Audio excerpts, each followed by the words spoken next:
Hello, my name's Gillian. I'm a health visitor. This is all a bit, you're in my office with the rowing machine in the back. This is during the COVID-19 crisis.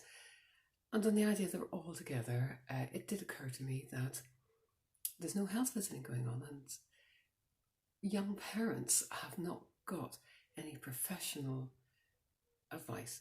So the purpose of these tips is to introduce to you the parameters so that you can make your choices. The parameters are quite broad, but the information out there is so confusing. So for example, if you want to have a flower child or a flower baby, which for those of the uninitiated is some parents choose to keep the placenta completely intact. That's absolutely fine as long as you do it properly and you follow the guidelines, which every parent of that choice I've come across has done. It's very unusual, but that's perfectly safe. However, if you choose to put your baby in a nylon baby nest, then you are playing a very dangerous game, and we'll come to those. But just today I'm going to introduce to you what we're going to do. So I'm a health visitor. I've been a health visitor for a very long time. So for those with a mathematical mind, I trained as a nurse in 1975, and that's when I started, not qualified. And I qualified as a health visitor in 1982, the far end. Just, not make myself any older than I have to be. I worked all over the world, in all sorts of societies, because I've had a travelling husband.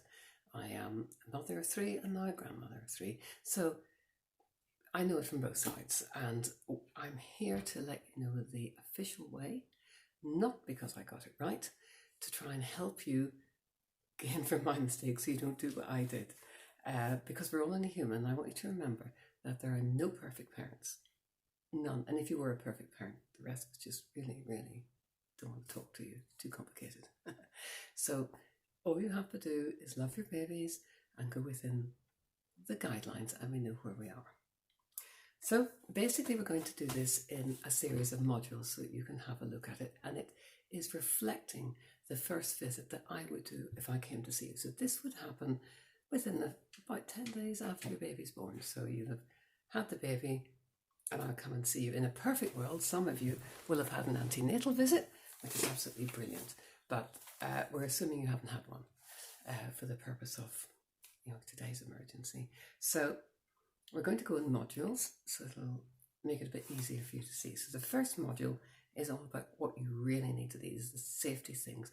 This is the stuff that we hope never happens. So we have to do the sudden infant death guidelines, and they are very confusing and they're worth discussing, but once you get the hang of them, they're really easy. And some areas that you really need to know about, so you know what to do and when to do it, because these are dangerous.